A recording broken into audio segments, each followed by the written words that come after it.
En un frío día de enero de 1952, un pequeño grupo de personas se reunió para despedirse de un hombre que había hecho reír al mundo entero. Pero dentro de las puertas del cementerio, no había risas, solo había un duelo silencioso por Jerome Howard, el hombre que todos conocían como Corey. Mientras su familia lloraba, apareció un solo invitado que no pertenecía allí. Su presencia envió una conmoción silenciosa a través de la multitud, porque esta persona representaba todo el dolor que había llevado a este mismo día. El funeral fue un asunto sombrío celebrado en el cementerio Home of Peace en el este de Los Ángeles. Fue un servicio judío para un hombre que se había convertido en un ícono de la comedia. Un tercio de los legendarios Tres Chiflados, sus hermanos Moe y Shemp, y su compañero de comedia Larry Fine, estaban con el corazón pesado. Estaban enterrando no solo a un coprotagonista, sino a su hermano, un hombre cuya vida había terminado demasiado pronto a los 48 años. Para millones de fans, el hombre al que lloraban era Corey, el dibujo animado humano con la voz aguda y el nuke que podía hacer sonreír a cualquiera. Era el niño indestructible que podía recibir un dedo en el ojo o una bofetada en la cabeza, y responder con un gu gu gu gu. Pero las personas reunidas en su tumba conocían la verdad. Estaban enterrando a Jerome Lester Hurwitz, un hombre cuyos últimos años estaban a mundos de distancia de la alegría que trajo a los demás. Su vida no había terminado con una risa, sino con una serie de derrames cerebrales devastadores que lo dejaron paralizado e incapaz de hablar, confinado en hospitales y residencias. El duelo en el aire era denso. Moe, el líder duro como el acero de los chiflados, ahora era solo un hermano mayor con el corazón roto. Larry, su amigo leal, había perdido a un compañero al que llamaba el comediante natural más grande que había conocido. Estaban rodeados de familia y amigos que habían visto impotentes cómo la luz brillante de Corey se apagaba y luego se extinguía por completo. Y en medio de esta profunda tristeza, una persona estaba entre ellos. Esta persona no era un amigo, no era un miembro querido de la familia. Para los pocos que conocían toda la historia, este invitado era el símbolo vivo y respirante de la trágica caída de Corey. Su llegada a su lugar de descanso final fue un acto silencioso e impactante que nadie podría haber predicho. ¿Quién era esta persona? ¿Y por qué su presencia se sentía como una broma cruel final a expensas de un hombre que había dado su vida por la comedia? Para entender la tragedia de la muerte de Corey, tienes que entender al hombre que existió mucho antes de que el mundo conociera su nombre. No nació como Corey. Nació como Jerome Lester Hurwitz, el 22 de octubre de 1903 en Brooklyn, Nueva York. Era el menor de 5 hermanos, y por eso, su familia le dio un apodo que se quedaría con él toda la vida, Babe. A diferencia de sus hermanos mayores, Moe y Shemp, que siempre se metían en problemas, Babe era un niño callado. No era un gran estudiante, pero era un atleta fantástico en el equipo de baloncesto de la escuela. También era un bailarín de salón dotado conocido por sus movimientos suaves en los salones de baile locales, donde a veces se cruzaba con la futura estrella de cine George Raft. Era un joven guapo con una cabeza llena de cabello ondulado marrón grueso y un bigote elegante, pero su juventud estuvo marcada por un momento de dolor que lo cambiaría físicamente para siempre. Cuando tenía solo 13 años, estaba limpiando un rifle cuando se disparó accidentalmente, disparando una bala en su tobillo izquierdo. Su hermano Moe actuó rápido, llevándolo al hospital y salvándole la vida. La herida, sin embargo, dejó su pierna izquierda notablemente más delgada y le dio una cojera permanente. Los médicos querían realizar una cirugía para arreglarlo, pero Jerome estaba aterrorizado por la operación y se negó. Por el resto de su vida, caminaría con esa cojera. Era un dolor secreto que más tarde aprendería a ocultar del mundo de una manera muy inteligente. Cuando se convirtió en estrella, desarrolló su famosa caminata exagerada para hacer que su cojer pareciera solo otra parte de su personaje tonto. Jerome idolatraba a sus hermanos mayores y observaba cómo Moe y Shemp encontraban éxito en el vodevil como parte de un acto de comedia con un hombre llamado Ted Haley.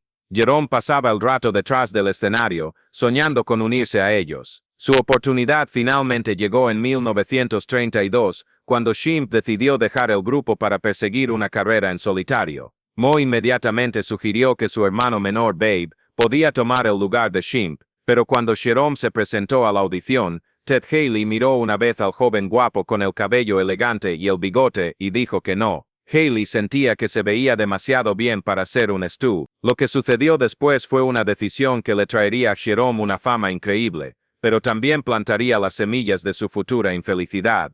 Decidido a conseguir el papel, Jerome salió de la habitación. Regresó solo minutos después, habiéndose afeitado el bigote y cada hebra de su cabello. En ese momento, Jerome Babe Horwitz desapareció y Corley nació, pero el precio de esa transformación fue una inseguridad profunda que lo perseguiría por el resto de sus días. Odiaba su cabeza afeitada, sintiendo que lo hacía parecer un niño pequeño y poco atractivo para las mujeres. El mismo acto que lo convirtió en estrella también fue la fuente de una herida en su confianza que nunca sanó verdaderamente. Con Corley como el nuevo tercer chiflado, la popularidad del grupo explotó. Su energía infantil y brillantes habilidades de improvisación lo convirtieron en un favorito instantáneo de los fans. Los tres chiflados firmaron con Columbia Pictures y comenzaron a hacer las películas cortas que los convertirían en leyendas. Pero detrás de las risas y el caos en pantalla, la vida de un Stug era agotadora. Su horario era implacable, un ciclo sin parar de filmación y giras que cobraba un pesado tributo, especialmente en Corley.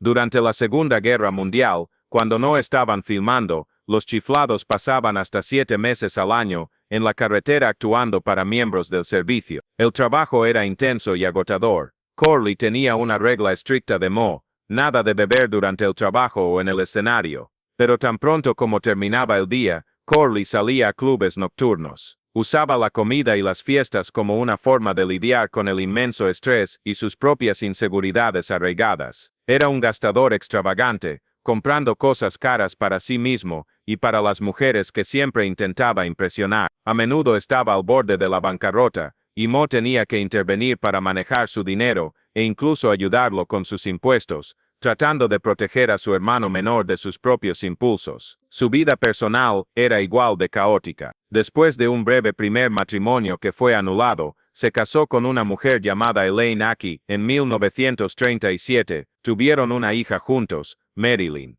Pero el matrimonio no duró, se divorciaron en 1940, y fue después de esta separación que la salud de Corley comenzó un declive notable. Comenzó a ganar mucho peso y desarrolló una presión arterial peligrosamente alta. Para 1944, la tensión comenzaba a mostrarse en pantalla. Los fans podían ver que algo andaba mal. Su energía, una vez ilimitada, se estaba desvaneciendo. Su voz, una vez alta y chillona, se volvió más profunda y ronca. Sus movimientos eran más lentos, y luchaba por recordar sus líneas. El Corley vibrante y enérgico se estaba convirtiendo en una sombra de su antiguo yo. En enero de 1945, las cosas se pusieron tan mal que tuvo que ser hospitalizado. Los médicos le dieron un diagnóstico aterrador: hipertensión extrema, una hemorragia retiniana, que es sangrado en la parte posterior del ojo, y obesidad.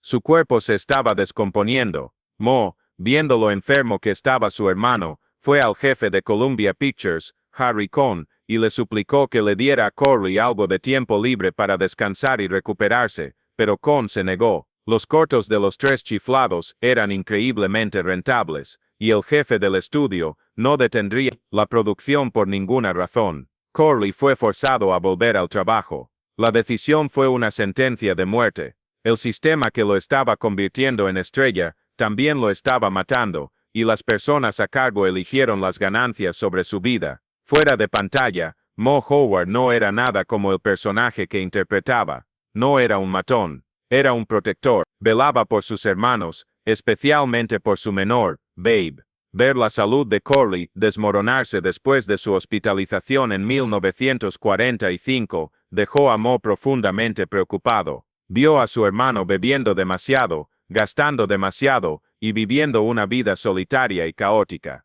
Mo se convenció de que la raíz de los problemas de Corley era la soledad después de su divorcio de Elaine. En su corazón, Mo creía que si Corley podía encontrar a la mujer adecuada y establecerse, su salud mejoraría. Pensaba que el matrimonio le daría a Corley una razón para detener las fiestas interminables y cuidarse. Fue una decisión tomada por amor y desesperación, un hermano mayor tratando de salvar a su hermano menor de la autodestrucción. Esta es una de las grandes ironías tristes de la historia de los chiflados. En cámara, Mo era el que entregaba todo el castigo físico a Corley, pero en la vida real, era el que intentaba protegerlo del dolor. Durante una gira a finales de 1945, Mo decidió hacer de casamentero. Presentó a Corley a una mujer llamada Marian Buxbaum, que era pariente de un gerente de teatro local. Corley, que era conocido por ser un pusilánime con las mujeres y terriblemente ingenuo en el romance, quedó instantáneamente enamorado. Era un hombre que anhelaba afecto y era fácilmente aprovechado por aquellos que veían su fama y generosidad como una oportunidad. Mo vio esta nueva relación como un rayo de esperanza. Los empujó juntos, esperando que esta mujer fuera la que finalmente trajera estabilidad a la vida de su hermano. Pensaba que le estaba dando a su hermano una cuerda salvavidas, pero lo que Mo no sabía era que estaba a punto de cometer el mayor error de su vida. Su intento de salvar a Corley no solo fallaría, sino que rebotaría de la manera más catastrófica imaginable. El gesto amoroso de un hermano preocupado estaba a punto de desatar una tormenta que destruiría por completo lo que quedaba de la frágil salud de Corley. La relación de Corley con Marian Buxbaum avanzó a la velocidad del rayo. Después de conocerse solo por 2 semanas, se casaron el 17 de octubre de 1945. Para Corley, debe haber sentido como un nuevo comienzo, pero el sueño rápidamente se convirtió en una pesadilla. El matrimonio fue, según todos los relatos, un desastre desde el principio. Duró solo 3 meses miserables llenos de argumentos constantes y acusaciones amargas. El 14 de enero de 1946, se separaron, y Corley demandó divorcio. Lo que siguió no fue una separación tranquila, sino un espectáculo público sucio y humillante. El divorcio se convirtió en noticia de primera plana con los periódicos locales, cubriendo cada detalle escandaloso. El hombre que era amado por millones como un personaje dulce e inocente ahora estaba siendo arrastrado por el lodo en público. Las acusaciones que volaban de un lado a otro en el tribunal eran brutales. Marian pintó un retrato de Corley como un monstruo. Según las transcripciones del tribunal, ella afirmó que usaba lenguaje sucio, vulgar y vil, mantenía 2 perros viciosos. Gritaba a los meseros en los cafés, me empujaba, golpeaba y pateaba, apagaba cigarros en el fregadero. Corley, a su vez, contó una historia de ser usado y traicionado. Se quejó al tribunal. Ella se negaba a vivir conmigo. Quería la mitad de todo, me llamaba nombres malos. Detalló cómo en las 2 cortas semanas que la había conocido antes de su matrimonio, le había colmado de regalos, gastando una fortuna en ella. Le compró un abrigo de bisón de $3.75, Mego, un reloj de pulsera de $850, Mego, un brazalete Tiffany de $2.000 y le dio cientos para ropa. El juez en el caso vio directamente a través de la historia de Marian. Fue tan lejos como para llamarla una cazafortunas en corte abierta e incluso le ordenó que dejara el condado de Los Ángeles. Pero a pesar de las duras palabras del juez, el daño estaba hecho. En el acuerdo final, Marian Buxbaum se fue con la mitad de todo lo que Corley poseía, incluyendo una nueva casa que acababa de comprar para ella. Quedó financieramente devastado y emocionalmente roto. El estrés de la humillación pública fue inmenso. Para un hombre que ya estaba en un estado frágil de salud, esta experiencia brutal fue el golpe final. Su salud, que había estado declinando lentamente por más de un año, comenzó a desmoronarse a una velocidad aterradora. La línea de tiempo es imposible de ignorar. La separación y el comienzo de la fea batalla de divorcio ocurrieron en enero de 1946, solo 4 meses después en mayo, su cuerpo cedió por completo. Marian Buxbaum no solo tomó su dinero, rompió su espíritu, y al hacerlo, rompió su salud más allá de la reparación. El 6 de mayo de 1946 fue el día en que las risas se detuvieron para siempre. Los 3 chiflados estaban en el set en Columbia Pictures filmando su corto número 97 Ball, una película llamada Half Wits Holiday. Corley estaba en terrible forma. Era tan débil y su memoria tan pobre que el director Jules White tuvo que dar la mayoría de sus líneas a Larry o cortarlas por completo. Mo tenía que estar a su lado en las escenas, entrenándolo silenciosamente y ayudándolo a pasar sus líneas. Estaba claro para todos en el set que era un hombre muy enfermo. El equipo estaba preparando la escena final del día, una masiva pelea caótica de pasteles, el movimiento característico de cualquier gran comedia de los chiflados. Corley, exhausto, fue a sentarse y esperar en la silla del director Jules White justo fuera de cámara. Unos minutos después, el asistente de dirección gritó, diciendo a los chiflados que era hora de tomar sus lugares para la escena. Moe y Larry caminaron al set, pero Corley no se movió. Moe fue a ver qué pasaba. Encontró a su hermano menor desplomado en la silla. Moe más tarde describió el momento horroroso, diciendo que la cabeza de Corley había caído sobre su pecho, su boca estaba torcida, y estaba completamente incapaz de hablar. Todo lo que podía hacer era llorar. Corley había sufrido un derrame cerebral masivo allí mismo en el set. No hubo un gran anuncio. Al elenco y al equipo no se les dijo qué había pasado. Mientras Corley era llevado de urgencia al hospital, Jules White rápidamente cambió el guión. La pelea de pasteles, el gran final, continuó sin él. Si ves esa escena final hoy, verás a Moe y Larry resbalando y deslizándose en el desastre. Pero Corley no aparece por ninguna parte. Simplemente se ha ido. La máquina de la comedia siguió funcionando, pero su parte más importante acababa de romperse para siempre. El derrame cerebral terminó su carrera. Nunca más actuaría como miembro oficial de los Tres Chiflados. El hombre que había hecho rugir de risa al mundo ahora estaba atrapado en un silencio devastador. Ahora, volvamos a ese frío día en el cementerio en enero de 1952. Vemos a Moe, Shimpe y Larry de pie junto a la tumba, diciendo sus despedidas finales al hermano y amigo que habían perdido. Vemos a su familia, y a las pocas personas que realmente conocían al hombre gentil e inseguro detrás de la comedia. Y luego la vemos a ella, la única invitada en el funeral de Corley Howard, que nadie esperaba ver. Era Marian Buxbaum, la mujer que se había casado con él después de conocerlo por 2 semanas, la mujer que había arrastrado su nombre por el lodo en un divorcio público escandaloso, la mujer que un juez había llamado cazafortunas antes de que se fuera con la mitad de su fortuna, la mujer cuyas acciones lo habían empujado al límite, desencadenando el declive catastrófico final en su salud, que llevó directamente al derrame que terminó su carrera, y en última instancia su vida. Después del divorcio, ella había desaparecido esencialmente, pero ahora aquí estaba en el funeral del hombre cuya vida había ayudado a destruir. Imagina lo que Moe debe haber sentido viéndola allí. Él era el que los había presentado, esperando salvar a su hermano. Ver su rostro en la tumba de Corley debe haber sido un recordatorio casi insoportable de su propio error trágico. Para todos los que conocían la verdadera historia, su presencia debe haber sentido como una bofetada en la cara. ¿Por qué vino?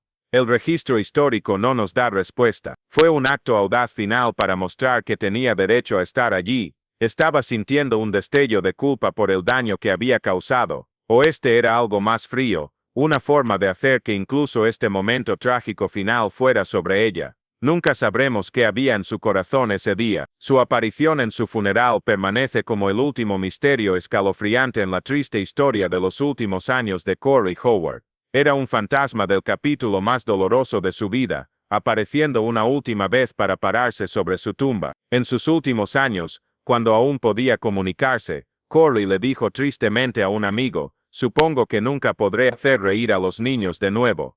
Estaba equivocado en eso. Generaciones de niños y adultos aún rugen de risa con su genio. Pero el hombre mismo, Jerome Horwitz, nunca encontró la simple felicidad que dio a tantos otros. Pasó su vida buscando amor y aceptación, pero a menudo encontró explotación y desamor en su lugar. La impactante aparición de esa única invitada inesperada en su funeral fue un testamento silencioso final al dolor privado que soportó. Un recordatorio sombrío del precio increíblemente pesado que pagó para hacer reír al mundo.